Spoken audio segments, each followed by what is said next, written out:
Hey everyone, and welcome back to Gambling Flow, your daily dose of everything gambling. I'm Russell Kane. And as always, I'm joined by the insightful Fiona Blake. Great to be here, Russell. Ready to dive into a topic that's both fascinating and maybe a little bit risky. Absolutely. Today we're taking a deep dive into something that almost sounds too good to be true. Okay. Casino markers.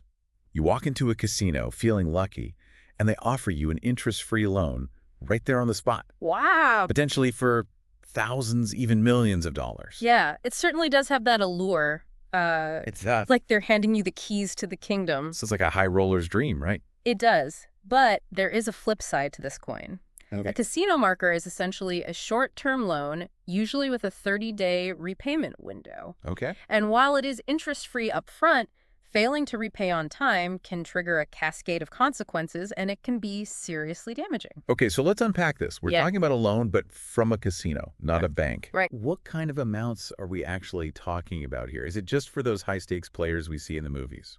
Not necessarily. The range is actually quite broad. Okay. You might be surprised to know that markers can start from as low as $100 and go all the way up to a staggering Wow. $10 million. Wow. Of course, the amount you qualify for depends heavily on your financial history and the casino's assessment of your creditworthiness. So it's not just about how much money you have, but also your financial stability and track record. Right. I'm guessing they don't just hand these out like candy, right? Definitely not. Casinos are meticulous when it comes to issuing markers. Good. They want to be sure they'll get their money back. Yeah. So you'll need to undergo pretty rigorous credit checks, providing bank details, proof of earnings, and even details about your personal assets. So essentially they're giving you a line of credit like a bank would, but with a very specific purpose. Yeah, exactly. Interesting. And speaking of specifics, are there any minimum amounts you need to be aware of? Do all casinos operate the same way? There's some variation, Okay. but many well-known casinos have set minimums. Right. For instance, at the Bellagio, it's $2,500. Okay. The Venetian and Wynn Las Vegas have a $5,000 minimum. Uh-huh. And if you're thinking of hitting the tables at Caesar's Palace, their minimum is also $2,500. So you can't just walk in and ask for $100. Right. There's a certain level of commitment involved right from the start. Yeah. But let's say you've passed all the checks Okay. and you've got this casino marker in hand. Can you use it for anything within the casino, or are there restrictions? Yeah. Could you theoretically walk out and buy a new car with it? Well, I wouldn't recommend trying to buy a car with a casino marker. No. But you're right. It essentially gives you access to a range of services and experiences within the casino. Okay. Gambling is the obvious use. Yeah. But you can also use it for hotel rooms, fine dining, shows, spa treatments, pretty much anything that falls under the casino's umbrella. So it's like having a special tab that covers your entire casino experience. Visa. Now, I know we need to talk about the potential downsides, Right. but I can already see the appeal. Yeah. It's like having that VIP high roller experience Right. without necessarily having millions in your bank account. It definitely has its perks. It does. You get to enjoy that cash-free play, avoid those pesky ATM fees, Yeah. and maybe even score some VIP treatment and exclusive offers. Yeah. There's a certain psychological appeal to it, too. Yeah. That feeling of confidence and freedom that comes with having access to a significant line of credit. Okay, now let's flip the coin and talk about the risks. Okay. What happens if things don't go as planned and you can't repay the marker on time? Yeah. Is it just a matter of paying a bit of interest, or are we talking of something more serious? This is where things get a little less glamorous. Okay. Remember, those markers are legally treated like bad checks? Bro. Defaulting on repayment triggers a chain reaction that can quickly escalate. Okay. First, the casino will attempt to collect the debt from your bank. Right. And if that fails, the notices start rolling in. Okay. You'll receive a notice of refusal of payment Mm-hmm. with a 10-day window to settle the debt. 10 days. That doesn't seem like a lot of time to come up with potentially thousands or even millions of dollars. Exactly. And if you miss that deadline, the casino won't hesitate to involve the authorities. Whoa. They'll file a complaint with the district attorney, Okay. who will then issue a final demand letter, Hey. again with a 10-day deadline. Mm-hmm. And just to add to the pressure, they'll tack on a processing fee, Goodness. usually around 10% of the unpaid marker amount. So the clock is ticking, the fees are piling up. Right. This is getting pretty intense. What happens if you still can't make the payment after that final deadline?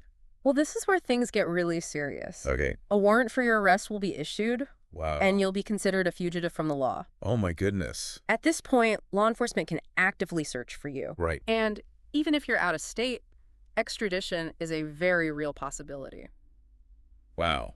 So there's no escaping the consequences. Nope, This is definitely not something to be taken lightly. not at all. It seems like the severity of the situation really escalates quickly. It does. But is it all the same, regardless of the amount you borrowed? Are there different levels of legal consequences? Absolutely. Okay. For smaller amounts, typically under $1,200. Okay. Defaulting on a marker is often considered a misdemeanor, Mm-hmm. which could still mean up to 6 months in jail and a significant fine. Wow. But if you're dealing with larger sums over $1,200, the stakes are much higher. So what happens in those cases? What are the potential penalties?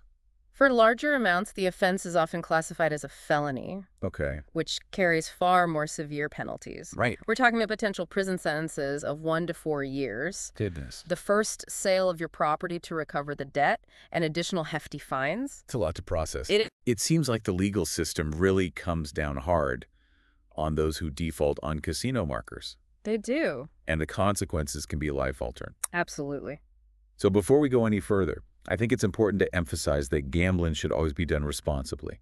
I completely agree, Russell. Yeah. And it's crucial to remember that even if you're facing dire financial circumstances, bankruptcy won't wipe out these gambling debts. Really? Casino markers, unlike some other types of debt, will continue to haunt you.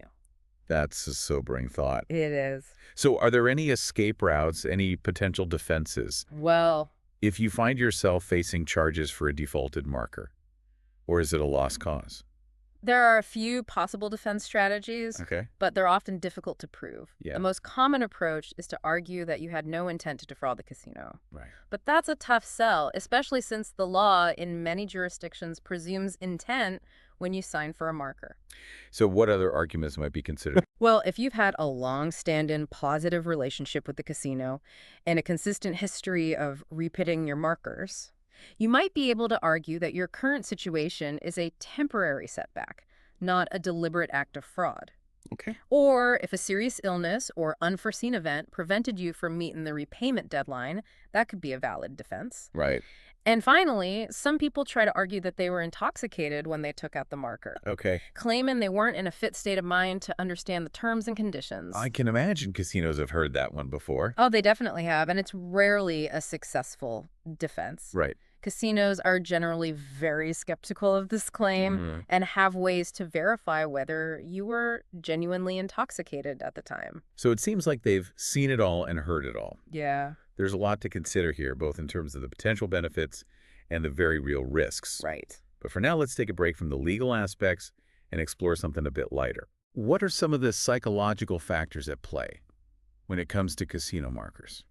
That's a great question, Russell. Yeah. And it's an area where things get really fascinating. Okay. I think we should pick up that thread after a quick break. Let's do that. I'm eager to hear your insights. All right. It's interesting how casino markers can subtly shift your perception of money Yeah, when you're in that gambling environment. I think so too.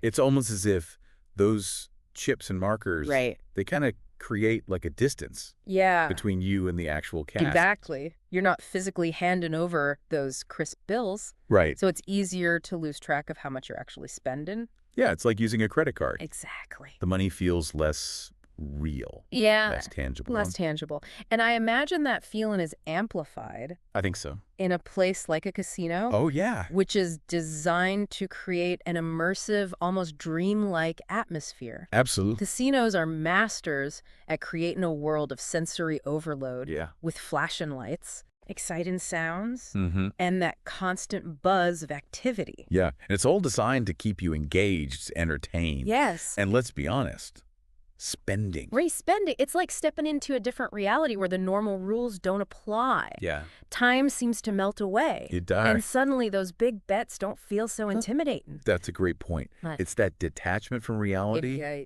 combined with the psychological impact of those markers Yeah. that can lead to increased risk-taking. Exactly. People might be more inclined to wager larger amounts, try riskier bets, Yeah. and chase losses when they're not directly confronted with the financial implications. Exactly. And that's why responsible gambling is such a crucial message. It's is. essential to set clear limits Right. before you even step foot in a casino. Yes. Decide how much you're willing to spend Yeah. and stick to that budget no matter what. And if you start feeling like you're losing control, Yes. that's a sign to step away. Ab- Take a break and reassess the situation. Absolutely. There's no shame in walking away, and there are resources available for anyone who needs help. Now, we've talked a lot about the individual risks and psychological factors. Right. But let's zoom out for a moment and consider the bigger picture. Okay. What are some of the ethical considerations surrounding casino markers? That's a complex issue. Yeah. Casinos are businesses, Right. and their goal is to make a profit. Right. But some argue that offering these markers, especially to individuals who might be vulnerable, crosses an ethical line. It's almost like they're profiting from people's potential for addiction Right. or financial hardship. There's definitely a moral dilemma there. Yeah. On one hand, it's about individual responsibility. Okay. Gamblers need to be aware of the risks and make informed decisions. Right. But on the other hand, there's the question of corporate accountability. Yeah. Do casinos have a moral obligation to protect their patrons? Yeah. Even if it means potentially impacting their bottom line? It's a tough question with no easy answers. Yeah. And I imagine it's a topic that will continue to be debated as the gambling industry evolves. Absolutely. Now let's switch gears a bit and explore some of the alternatives to casino markers. Okay. For those who want to enjoy the thrill of gambling without those potential risks, Right. what other options are available? Well, the most obvious alternative is good old-fashioned cash. Yeah. It might seem a bit inconvenient, Right. but it's a tangible way to keep track of your spending Absolutely. and avoid those escalating debts. That's a good point, Russell. Yeah. Seeing those bills disappear from your wallet can be a powerful reminder to stay within your limits. It can. And there's always the option of using a debit card, Yeah. which allows you to access funds directly from your bank account without incurring interest charges. Right. But even with debit cards, it's essential to monitor your spending carefully Absolutely. and avoid the temptation to chase losses. Absolutely. Yeah. And another alternative that's gaining popularity is the use of prepaid cards. You load a specific amount onto the card, Right. which sets a hard limit on your spending. That's a great way to control those impulses Yeah. and avoid racking up debt. Yeah. So there are options out there for people who want to enjoy the excitement of casino gambling Right. while minimizing the financial risks. Exactly. But now I'm curious, are there any emergent trends in the world of casino markers themselves? Yeah. Is this a static system or are things evolving? It's definitely an evolving landscape. Okay. One of the most significant trends is the increasing use of technology Okay. and the issuance and management of these markers. So we're talking about digital markers, Yeah. online platforms, things like that. Exactly. Many casinos are moving away from those traditional paper markers Okay. and using electronic systems to streamline the process. Right. It's faster, more convenient, Uh, and arguably more secure. yeah, But of course, with any digital system, there are always concerns about privacy and data security. that's a valid point. It's crucial for casinos to implement robust security measures to protect their patrons' personal and financial information. Absolutely. And speaking of digital trends, what about the rise of online gambling? Right. How do casino markers fit into that world? That's an interesting question. Yeah. Some online casinos are offering virtual markers, Okay. which function in a similar way to traditional markers. Right. But with the convenience of online transactions, Mhm. you agree to the terms and conditions digitally, Okay. and the funds are credited to your online account. Right. But as with any form of online gambling, there are inherent risks. Absolutely. I can imagine it's even easier to lose track of your spending Yeah. when you're gambling online in the comfort of your own home, Right. away from the distractions and social pressures Yeah, of a physical casino. exactly. Yeah. And there's also the potential for fraud and identity theft. Right. So choosing reputable online casinos Mhm. with strong security measures is paramount. It seems like the world of casino markers is mirroring the broader trends in the gambling industry, It is. with technology playing an increasingly significant role. Absolutely. It'll be fascinating to see how this all evolves in the years to come. It will. Will we see even more sophisticated digital markers, Yeah. perhaps linked to cryptocurrency or blockchain technology? Right. Will there be stricter regulations? Yeah. Or a greater emphasis on responsible gambling practices? These are great questions, and I'm sure the answers will unfold in the coming years. We will. Now, before we move on to our final thoughts, Okay. I want to touch on something we discussed earlier, the psychological appeal of those markers. Yeah, I think it's time we delve a little deeper into that. Okay, It's a fascinating aspect of this whole topic and one that's worth exploring further. let's do that. I'm eager to hear your insights. All right. It's fascinating how those casino markers, they really tap into some pretty powerful psychological mechanisms. Okay, I'm intrigued. Break it down for us. What's happening in the mind of a gambler when they're using a marker versus, say, cash? Well, one key element is this concept of psychological distance. Okay. When you're using a marker, it creates like a layer of separation between you and the actual act of spending money. Right. Those chips, those markers, they become almost like play money, detaching you from that real-world value. So it's easier to ignore those internal alarm bells that might go off when you're pulling out a wad of cash. Exactly. It's like the difference between paying with a credit card versus handing over physical bills. Yeah. There's less of a psychological impact, less of a sense of loss, even when the stakes are high. And that detachment can be amplified by the casino environment itself. Oh, absolutely. It's a carefully constructed world designed to make you feel like anything is possible. Casinos are masters of illusion, They are. creating a sensory-rich experience that can really distort your perceptions. Right. Those flashing lights, the hypnotic sounds of slot machines, the celebratory cheers erupting from different corners. It's all designed to heighten excitement and minimize any sense of risk or consequence.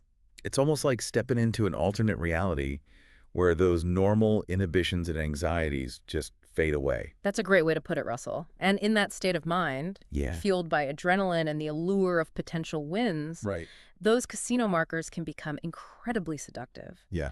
They offer a way to extend the fantasy to push those limits further without those immediate financial consequences staring you in the face. But of course, those consequences are still there, lurking beneath the surface, ready to rear their ugly heads if things don't go as planned. Precisely.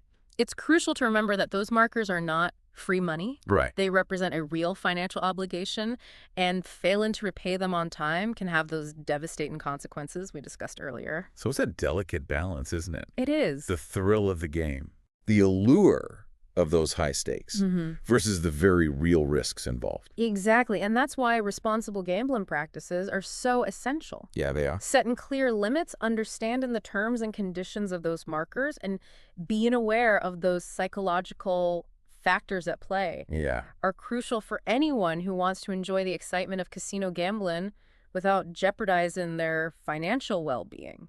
Well said. Now, we've covered a lot of ground today, delving into the mechanics of casino markers, We have. the legal and ethical considerations, Yeah. the psychological impacts, All right. and even some of the alternatives available. It's been a truly insightful deep dive. It has, and I hope our listeners have gained a deeper understanding of this complex and often misunderstood aspect of the gambling world. I'm sure they have. So before we wrap up this episode of Gambling Flow, I want to leave our audience with one final thought. Okay. Imagine you're stepping into that casino, feeling lucky, the energy's palpable in the air. Yeah.